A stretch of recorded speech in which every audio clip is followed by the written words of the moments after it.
Sir, step away!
Giant morgue disguised as a hospital.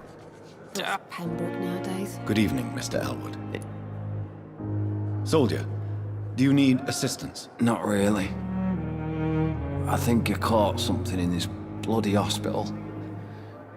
I swear I'm dead, yet smiling inside, Dr. Reed. As long as you remain here, I will make sure you don't have to worry about your health. Don't think you can do much about it. Damage is done.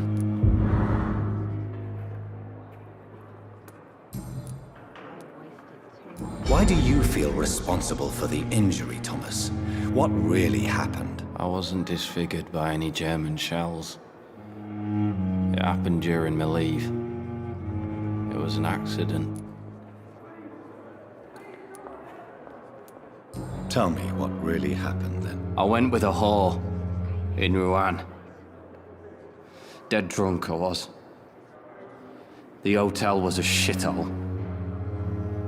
There was a fire that night. Did you start the fire? Were you trying to avoid going back to the front?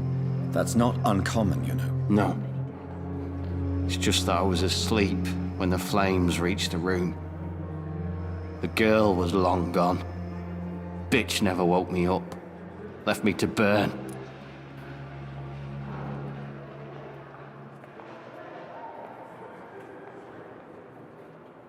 I have wasted too much energy for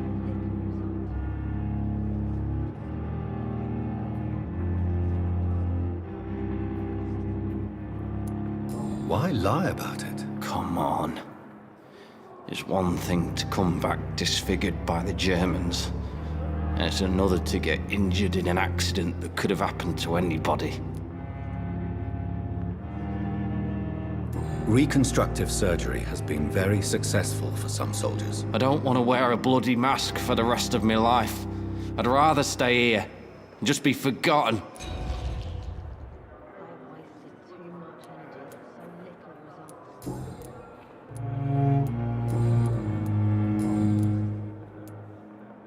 How close are you to Miss Horcroft?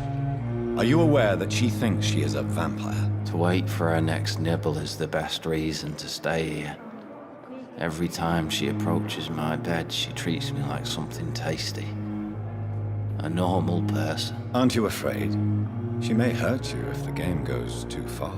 She's quite harmless, I can assure you. Her head's broken inside is all.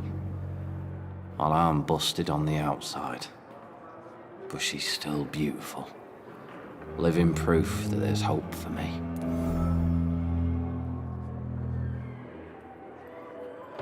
So do you let her bite you? You know that's not sanitary. And why not? She's only supping a few drops of my blood. And the pain, it's real for once. She could decide to bite less willing patients. Then it's another good reason for me to stay here, Doctor.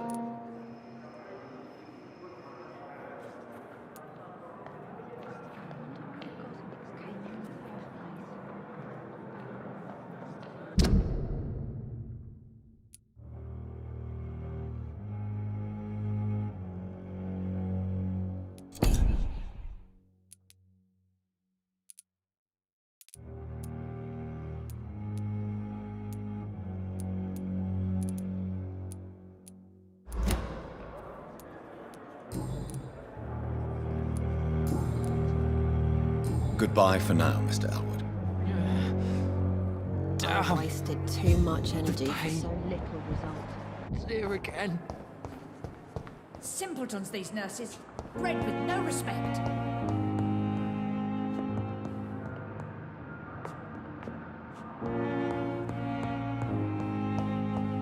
Fear and disgust on every street corner. I wonder why the guy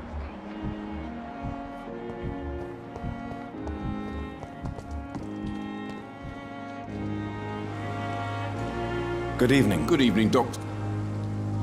Do you need any medical help? I'm afraid I do. Like everyone in this hospital. It's a sad state of affairs when even the hospital workers are worried about disease. Our job brings us into contact with all kinds of infections, Milton. There's no shame in being ill while you're in a hospital. That's easy for you to say, Doctor. I get the feeling you don't fall sick often. Well, thanks, anyway.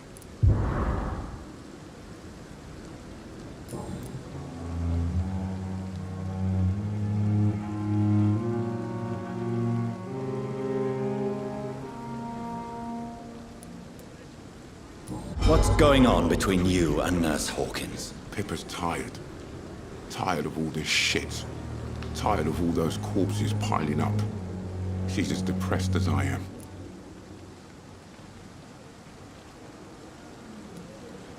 During the war, I witnessed a few couples just like you come together in difficult circumstances.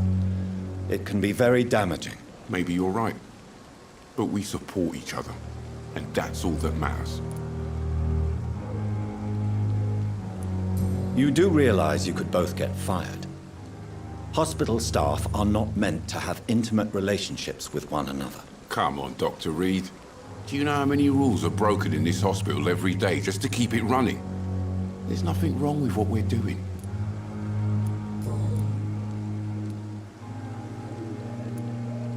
Do you know that Nurse Hawkins is thinking of leaving the hospital? That's not a surprise. We've talked about it already. Does it not bother you? Sometimes I think she may be right. We should run away while we can. Question is, where can we go? Where is it safe?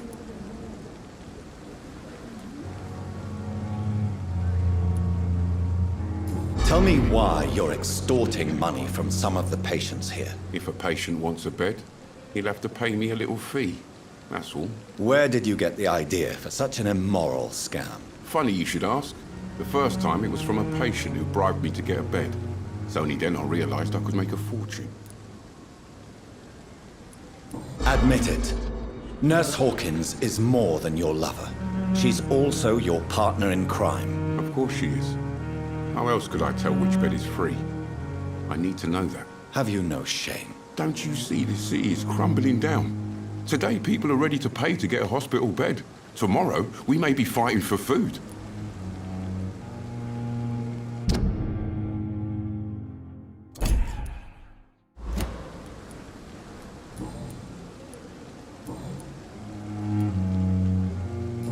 Why do you have such a mediocre reputation among your colleagues, Milton? Fuck them. Nobody knows the horrors I've seen since working here. This city was sick long before the epidemic, Dr. Reed. I know it's a difficult task, but correct me if I'm wrong. Is this not the job you are paid to do?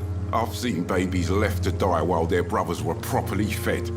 Underage girls and boys sold to all manner of perverts. I'm sorry, I don't know what to say. Yeah, exactly. We lack words. So excuse me if I don't look on the bright side of life.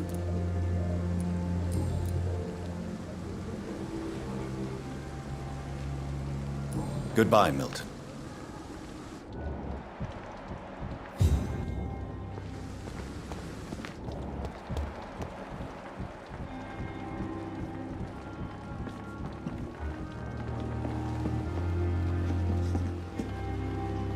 Good evening, Dr. Tippett. Dr. Reed, Do you need any medical assistance yourself, Doctor?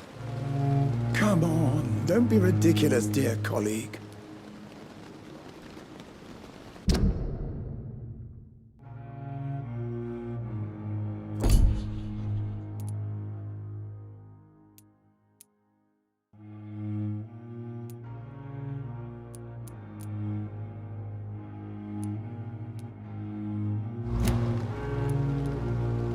Goodbye, Dr. Tippett.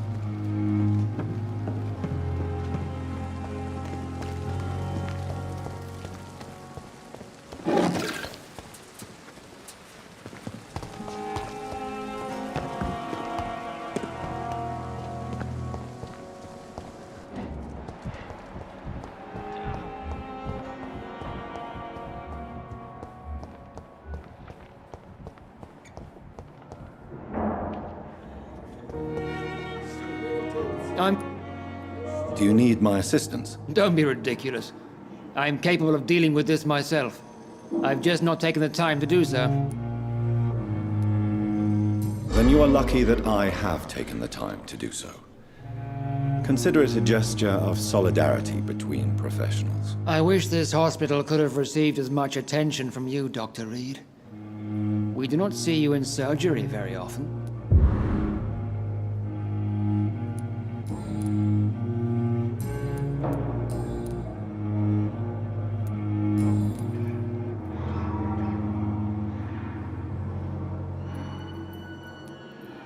Thank you for your time. We'll talk later.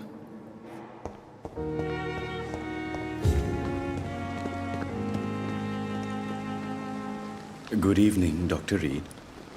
Do you need medical attention? Well, the proximity of the dead is not the most healthy company, even if the quiet can be appreciated.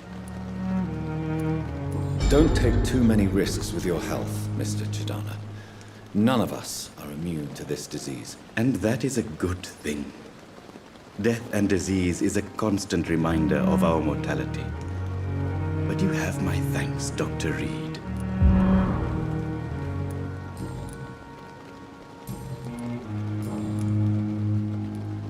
Since you're not afraid of dying, do you believe in life after death, Rakesh? No, I believe we must do all the good we can while alive. For our time is short, and the obstacles are endless. Do you think you would enjoy immortality as a concept? I don't think so. So you're ready to die? No, I am not. I don't fear death, for I won't see it. What troubles me is the pain my death will inflict to those I know. You're a wise man, Mr. Chidana. No, Dr. Reed. I am a foolish man. But I like to think otherwise.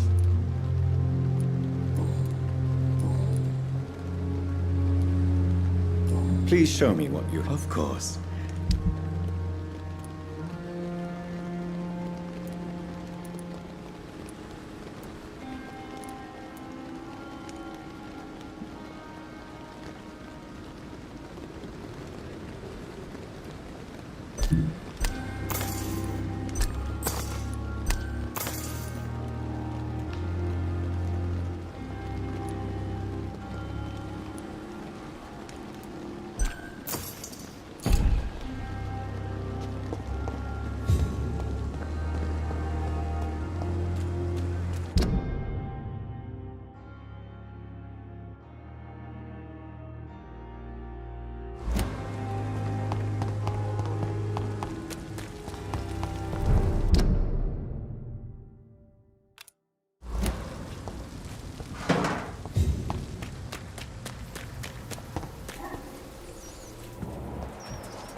I have this thirst for blood. This is despicable.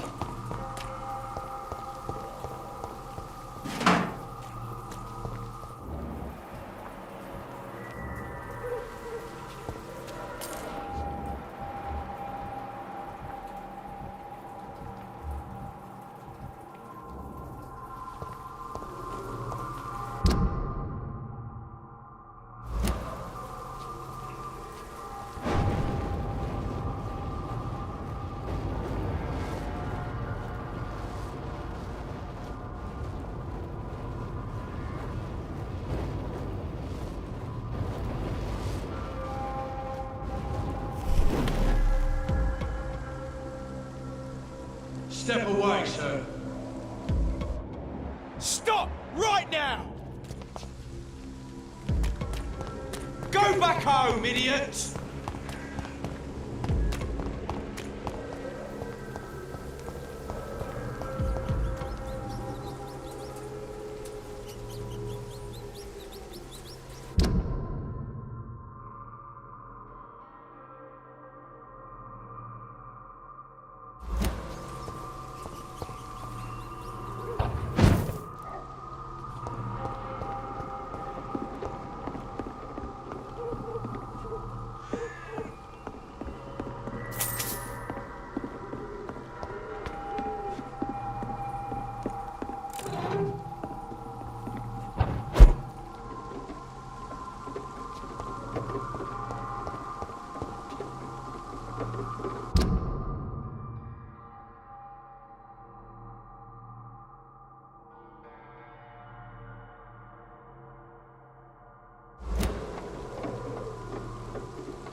It's locked.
Sorry, sir. No admittance.